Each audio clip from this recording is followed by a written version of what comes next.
Hello, sixth graders. Sister Maria Fatima here. Just wanted to take you on a quick tour of the YouCat before you start using it. I'm sorry I can't be there in class to share this information with you, but I figure a video is the next best thing.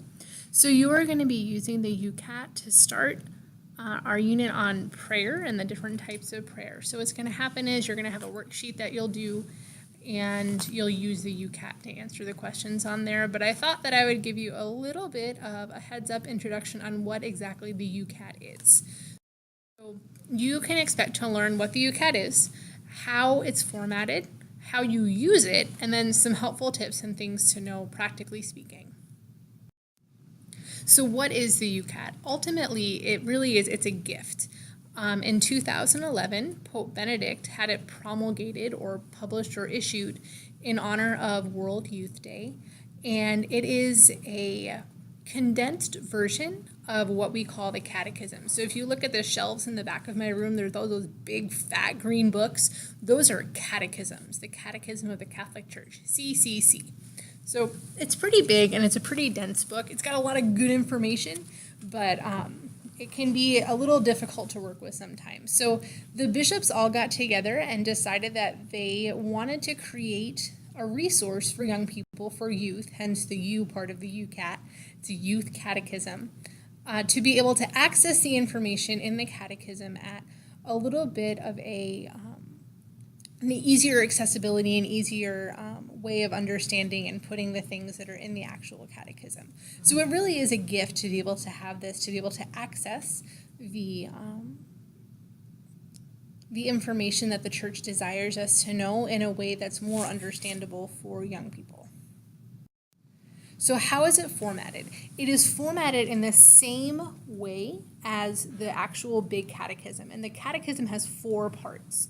There's the part on the creed, or what we believe. So it goes through the basic tenets of the creed, the basic things that we believe about God, about creation, about Jesus, about the church, etc., etc. So that's the first part. The second part is about the liturgy and sacraments, or how we worship, how we come together to offer honor and glory to God, and also how we respond to God and how we receive grace. And then the third part is on the moral life, how we live. So it goes to the 10 Commandments. It talks about the virtues. It talks about sin and all of those things. And it teaches us what we need to know to live a good, holy, and moral life. And then the fourth section is on prayer. And that's actually where we are starting. So you'll be spending most of your time in the prayer section right now as we kind of, again, just answer that question, how do we pray? What does it mean to pray? So that's what we'll be looking at. And the YouCat is set up in a question-answer format. So instead of just throwing information at you, it couches it or puts it in a situation where it asks a question and then it answers a question. And then there's a little bit more to go a little deeper into what they mean by the answer that they give. So let's look at those things. So the first thing you want to do is read the question. And I don't know why this is doing that, but it's kind of bothering me. Oh, there we go. So you're going to read the question, okay? And if you look, the question is right next to that yellow sunburst. And then you're going to read the answer, which is in bold right below. And then you're going to read the extra information. So again, you're going to read the question. Again, that bold italicized text, that's the question that's being answered, okay? And if you look at the yellow sunburst with the black number in it, that's the question number. Okay, so when I ask you to read a YouCat question, you're going to be looking for those numbers, the numbers in the yellow starburst on the page.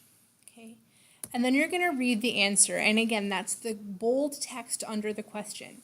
But don't stop there, because yes, that answers the question, but there's a lot more information in the plain text underneath the bolded answer. So make sure that you're reading the whole article. So the question and the answer and then the extra information, so that you'll be able to answer the questions that I ask you about what's in the YouCat. Okay, so the idea is that you're reading what the YouCat says and then answering the questions that I am asking you about what the YouCat says. Okay, there's also some information in the margins. So if you look at this page here, there's the yellow or tan piece, and you'll look and you'll see, oh, those are a lot of little yellow sunbursts. That means there are 4 questions on this page. But if you look to the left, you see that there's that white margin.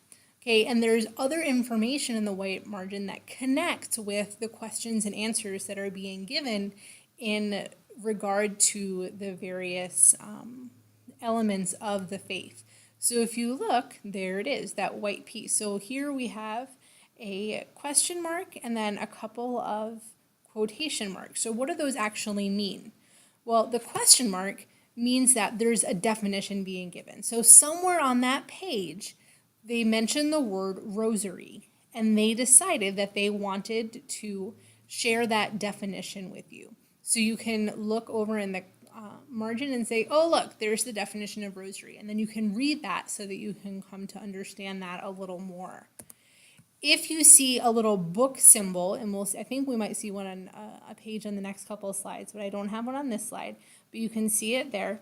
That means that there's a scripture passage, and in some way there's a scripture passage that relates to the content that's being explained on that particular topic. And then finally, the quotation marks means that there's a quote there, some kind of little pithy saying or something that relates to the content from a saint or a father of the church or doctor of the church or someone back from the early church or just a famous Catholic. So that, again, you're kind of enriching yourselves a little more. You're not just reading the questions and the answers, but you're also getting a bigger context of what's been said about these things throughout the history of the church. Okay, so some helpful tips. And I've said a couple of these things before, but just want to reiterate. So the first thing is that if you notice at the bottom of this arrow where it's pointing on the tan page, there's a little tiny black arrow pointing to a word in all capital letters.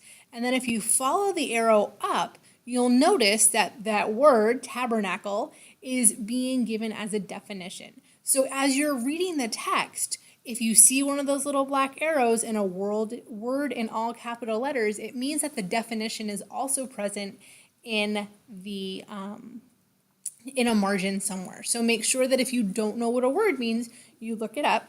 And then also you can look up the words in the back of the YouCat and it'll tell you what page the definition is on. And then finally, again, just want to reiterate that when I ask you to read a YouCat question, I'm not talking about page numbers. Any numbers that I give you are going to be question numbers. So you're going to be looking at those numbers in the yellow sunbursts on the page.